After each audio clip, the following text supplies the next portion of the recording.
everyone, Maria Sevilla with Sevilla Bodyworks. So I hope you've enjoyed my how to do the Pilates Hundreds challenge.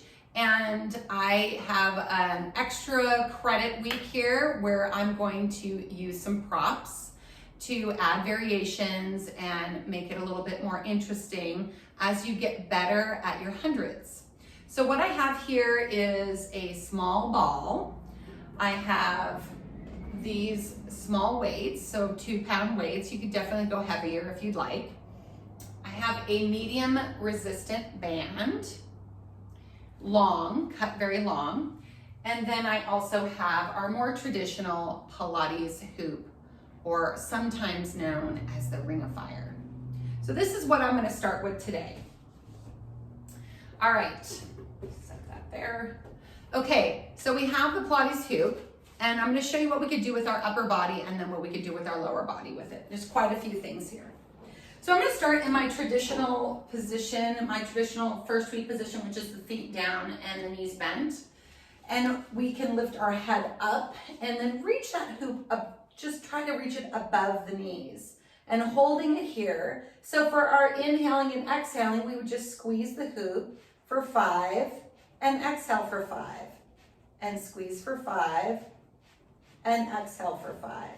So when you're doing this, what you're really targeting is more of your pec muscles and your upper abdominals. And if you notice that squeeze was just a little tiny squeeze, maybe about 20 to 30% of your effort, because you are doing it for 100 counts. So don't feel like you have to muscle it closed, because the most important thing is keeping your head lifting and staying in that curled, and remember the breath. So just tiny little squeezes, works your chest a little bit more, targets your upper abdominals, great. All right, so a couple things that we can do with the Pilates hoop for the lower body. And again, starting in that first week position, you can take your knee, take it in between your knees, and just holding it and giving it a little squeeze, about 20-30% of your effort, reaching the arms overhead, and then curling up here, and then holding that squeeze. If you want, you can add some squeezes of the hoop or just holding it, whatever works. Sometimes it's hard to think about doing the hands and the squeezing, and there's a lot going on here, so maybe just holding it as you work through the arms. So that's through the inner thighs. You can also place your feet inside and you can push out, so working the outside of our thighs and doing the same thing here, either holding a press out or a little pulses out as well. Now, if you like that and enjoy working with it with the lower body, then you can take it up a notch by placing it in between your feet, letting the legs come up, curling up, and you can lower according to your level. And same thing here, curling up, holding while you're working the arms, and then taking it inside for another option, curling up, and then pressing out and lowering down as much as you need or want, and going from there. So either one. I like switching it up a little bit because I like to balance my thighs. So sometimes I might place it in between my legs for a round one day, really targeting my inner thighs and that midline. Sometimes I'll take it to the outside. Sometimes I feel that when I press out laterally, I get a little bit better of a curl for my upper body, just something different that you might notice. But definitely switch it up a little bit and see what works for you. You might find that holding something between your legs or on the outside of your legs might help you lower those legs a little bit better. It's just something to connect to. Okay, so that's the Pilates hoop. And now I'm going to show you the ball, because the ball works a lot like the hoop. If you don't have a hoop and you have a small ball at home, you would do the same thing, but obviously not on the outside, just take it to the inside. So bringing it to the inside of your knees here, or taking it to your feet and doing the same thing. This is a little squirrelier, so you have to really focus on, you might need to squeeze a little bit more, connecting a little bit more to that midline. I like to think of any time I'm holding something between my legs thinking of a zipper all the way from my ankles all the way up to my inner thighs. And you know the teeth of the zipper, every single tooth has to connect. So really connecting all the way through the legs. So that might help, that image might help with the ball, which is a little squirrelier.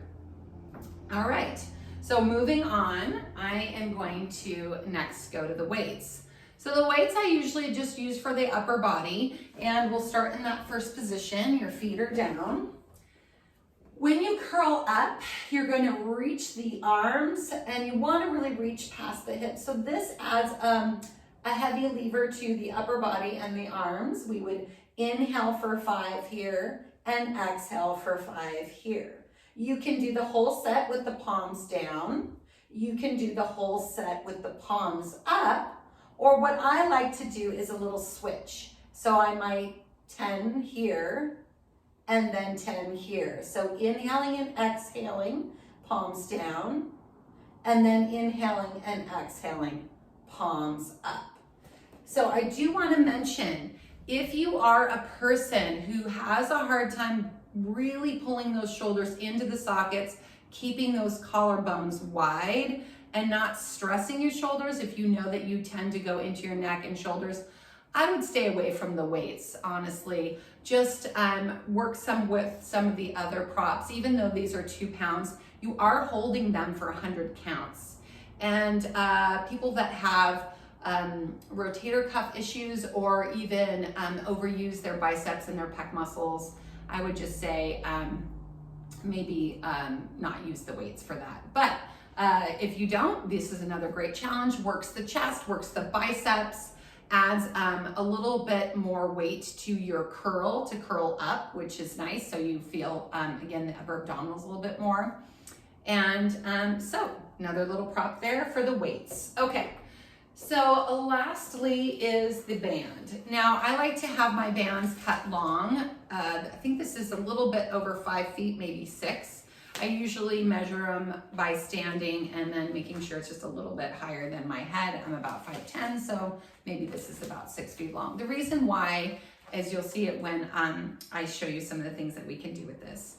So the first thing that we can do, which might be actually a better option for those that might have shoulder issues, is to use the band behind your knees. So coming down and curling up, and then instead of having that weight here and doing it this way or this way, you can take the band and pull apart, which is a little bit lovelier at least for me on my shoulders, is to think about lengthening out, because what it does is accentuates the length of the collarbones coming out, and then hopefully alleviates a little bit of that tension in the neck, as long as you aren't pushing too far down. Just hold those shoulders in the sockets and pull apart. You can also do it with palms up, whichever one feels good for you. And then clearly you can move into legs at tabletop or legs up here as you start to go down, still doing the same thing. If you want more resistance, you can always double the band. It kind of depends on what kind of band you have and the resistance. This is a medium one. All right, but here's the reason why I like to use a long band, why I cut them long, is for the legs. Taking the feet into the legs, maybe going into more of a traditional Pilates move, which is heels together, toes apart. I want to make sure I have enough room on both sides. Shooting the legs up, and then taking the arms in sort of a wide V as I curl up. So I would be pulling down through my inhale and exhale, and then I can choose to lower the legs as much as I want, and then inhaling and exhaling here. Okay, that's why the band is long, because you need all of that room for the long bodies. Okay, so that's something you can do with the band. And so this gives you some options here to play with. It'll challenge your hundreds, it'll target different muscles of the body, it will add some variety, and hopefully you can have some fun with the hundreds. And remember, these are just extra credit. Work on the first 5 weeks, and I will see you again for my next challenge. Thanks for tuning in. Bye.